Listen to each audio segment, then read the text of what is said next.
Herkese merhaba. Ben klinik psikolog Şahin Uçar. Kadınların cinsellikle ilgili doğru bildiği yanlışlar. Yani cinsel mitler. Cinsel bilgiler her yaştan kadın ve erkeğin ihtiyacı olan bilgilerdir. Dahası çocuklar için de doğru cinsel bilgi onun cinsel kimlik gelişimi için gereklidir. Ancak cinsel bilgileri öğrenme süreçlerimiz genellikle bilimsel olmayan yollarla dilden dile dolaşarak uydurulmuş bilgilerdir. Kadınlar için cinsel bilgiler ayıp, yasak ve günah söylemlerinin etkisinde öğrenilir. Cinsel sorunlarının oluşumu da buradan kaynaklanır. Kimisi doğru bilgiler olsa da cinsellik abartılı, eksik ve yanlış öğrenildiğinde sonraki edinilen bilgiler doğru da olsa yanlış bilgilerin üzerine bina edildiğinden yine yanlış sonuçlara yol açacaktır. Cinsellikle ilgili abartılı, yanlış ve uydurulmuş, çarpıtılmış cinsel bilgilere cinsel hurafe ya da cinsel mit diyoruz. Cinsel mitler, cinsellikle ilgili kaygılarımız, korkularımız, endişelerimiz veya yargılarımızın uydurulmuş, doğru olmayan inanışlarıdır. Cinsel mitler, toplumda cinselliğin açıkça konuşulamaması, aile içinde cinselliğin ayıplanarak öğretilmesi, cinselliğin eğitim yoluyla öğrenilmemesi nedeniyle çarpıtılarak öğrenilir. Dilden dile gizli gizli yayılır. Cinsel mitler oluşturdukları gerçekçi olmayan, abartılı ve çarpıtılmış cinsel beklentiler, suçluluk duyguları, cinsel korku ve endişeler, yetersizlik duyguları ve başarısızlık korkularıyla cinsel işlev bozukluklarına zemin hazırlar.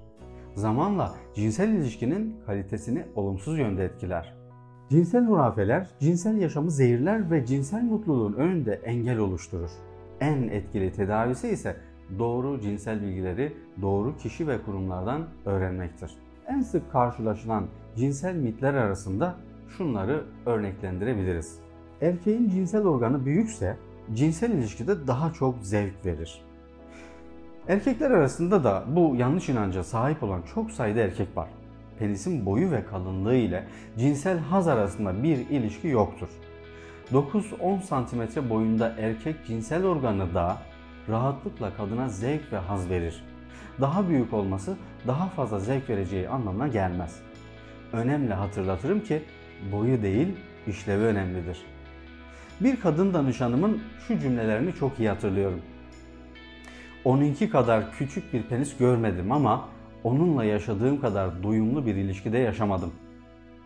Çok şaşırdım ve anladım ki gerçekten boyu değil, işlevi önemli. Bir başka cinsel mit ise cinsel ilişkide en ideal pozisyon erkeğin üstte olduğu pozisyondur inancı. Cinsel ilişkinin ideal pozisyonu çiftlerden çiftlere değişebilir. Herkesin sevdiği pozisyon ya da pozisyonlar farklı olabilir. Bu çift arasında konuşarak belirlenebilir. Yatak odasında cinselliği her açıdan konuşmak, yeni deneyimleri ve pozisyonlara açık olmak, cinsel fantazileri rahatça yaşayabilmek, cinsel yaşamı renklendirir. Cinsel ilişkinin monotonlaşmasını engeller. Kadınlar arasında sıkça bilinen bir başka cinsel mit ise cinsel ilişkiyi erkek istemeli, bunu belli etmelidir inancı. Cinsel ilişkiyi sadece erkeğin başlatması gerekli ve zorunlu değildir. Erkeği böyle bir sorumluluk ve görevle sınırlandıramayız. Erkek kadar kadın da cinsel isteğini belli edebilir. Cinsel ilişkiyi başlatıp sürdürebilir. Cinsel ilişki erkeği mutlu eden, kadın ise görevini yapan taraf olmamalıdır. Kadın sevişmek için erkeğin girişimde bulunmasını bekleyerek alınganlık üretmek yerine sevişmeyi başlatmaya yönelebilir. Yine bir başka cinsel mit, cinsel isteğini gösteren kadın hafif hatta fingirdektir inancı. Kadın da erkek kadar cinsel ilişkiye girme isteği duyar ve normal olan da budur. Kadınlar toplumsal olarak cinsellik konusunda ayıplanarak büyütüldüklerinde cinsel dürtülerini fark etmeme eğiliminde olabilirler. Ya da cinsel isteğini rahatça ifade etmesi durumunda suçluluk duygusu, ayıplanma korkusu, fingirdek kadın gibi algılanmaktan korkabilirler.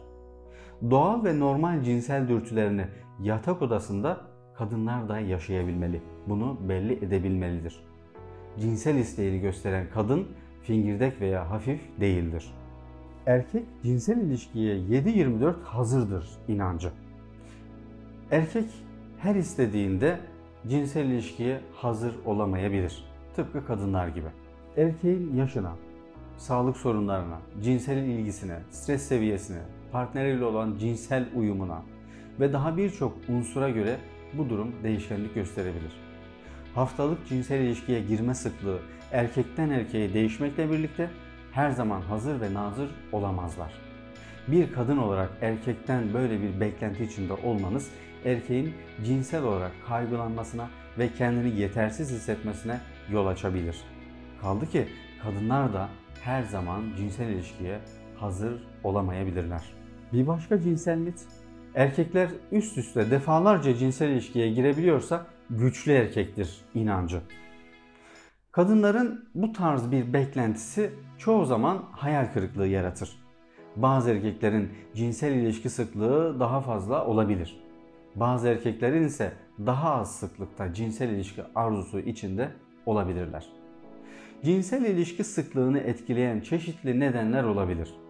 Kadınlar üst üste cinsel ilişkiye girme olasılığı çok daha fazla olabilirken erkek için aynı olasılık oranı çok daha düşüktür. Bu bir problem ve sorun olduğu anlamına gelmez ve son derece normaldir. Cinsel ilişki sıklığı çiftten çifte değişkenlik gösterir ve cinsel ilişkinin renklendirilmesi, cinselliğin konuşulması, çiftlerin birbirine hoşlandıkları ve hoşlanmadıklarını anlatması bu süreci olumlu yönde destekler. Kadınlar arasında yine çok bilinen bir yanlış. Kadın erkeğin sevişme talebine hayır diyemez. Cinsellik her iki taraf içinde zevk ve haz veren bir eylem olmalıdır. Erkeğin cinsel ilişkiye her zaman hazır olmayabileceği gibi kadın da her istendiğinde cinsel ilişkiye hazır olamayabilir. Bu nedenle her iki taraf için de bu bir seçim olmalıdır ve normal görülmelidir. Kadın için cinsellik bir görev değildir. Erkeğini her istediğinde mutlu etmeye çalışan kadın, cinselliği görev olarak algıladığı anlamına gelebilir. Kadın için cinsel ilişki görev değil, kendi isteğiyle sevginin paylaşımı olmalıdır. Kadın tüm cinsel ilişkilerinde orgazm olmak zorundadır. Eğer orgazm olamıyorsa bu erkeğin başarısızlığıdır inancı. Sevişmek güzel bir akşam yemeği ise bu akşam yemeğinden sonra yine güzel bir tatlı yemeği de orgazm olmaya benzetebiliriz. Orgazm olmak erkek için önemli olduğu kadar kadın için de aynı şekilde derin bir zevk ve haz alma halidir ve önemlidir. Kadın için tüm cinsel ilişkiler orgazm ile sonuçlanmayabilir. Bunun çeşitli sebepleri olabilir ve bu durum normaldir. Erkeğin başarı ya da başarısızlığı olarak görülmemelidir. Mastürbasyon ile kızlık zarı bozulabilir inancı. Mastürbasyon evlilik öncesi ve evlilik sürecinde de kadınların kendi kendine cinsel rahatlamayı yaşamasıdır. Mastürbasyon kızlık zarına zarar vermez. Bekaret sorunu olmayan bir kadın için zaten bu endişeyi duymaya gerek olmaz. Ancak henüz kızlık zarı bozulmayan bir kadın için böyle bir risk olduğunu söylemekte yarar var. Mastürbasyon yaparken dokunma ve masaj yapar gibi dokunuşlar kızlık zarına herhangi bir zarar vermez. Bekaretini önemseyen bir kadının mastürbasyon yaparken cinsel organın içine doğru parmak veya bir cisim yerleştirmeden mastürbasyon yapmalıdır. Vajina içine parmak veya herhangi bir cisim sokulması durumunda kızlık zarının zarar görmesi veya kızlık zarının yırtılması söz konusu olabilir. Böyle bir durumu net olarak anlayabilmek için kadın doğum uzmanının muayenesine ihtiyaç duyulabilir. Kadınlar arasında yine sıkça bilinen bir yanlış bilgi. Cinsel ilişkide kanama olmazsa kadın bakire değildir inancı. Kadınların ilk cinsel ilişkiye dair en büyük endişesi kızlık zarı kanaması ve ilk ilişkinin acı vermesi korkusudur. Acıma ve ağrıma korkusu nedeniyle kadın kendini gergin ve huzursuz hisseder.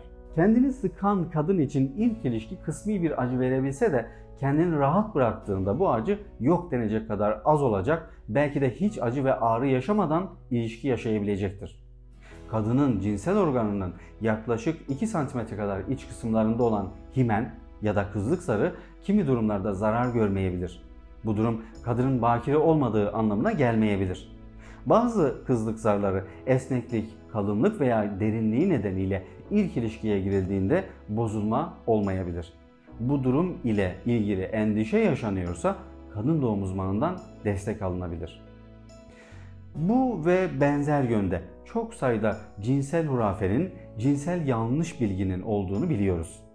Bu örnekler en sık karşılaşılan örnekler olarak paylaşmak istedim.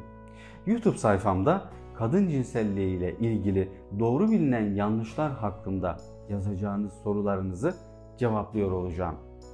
Abone olarak düzenli videolarımdan haberdar olabilirsiniz. Unutmayın, bugün bundan sonraki yaşamınızın ilk günü.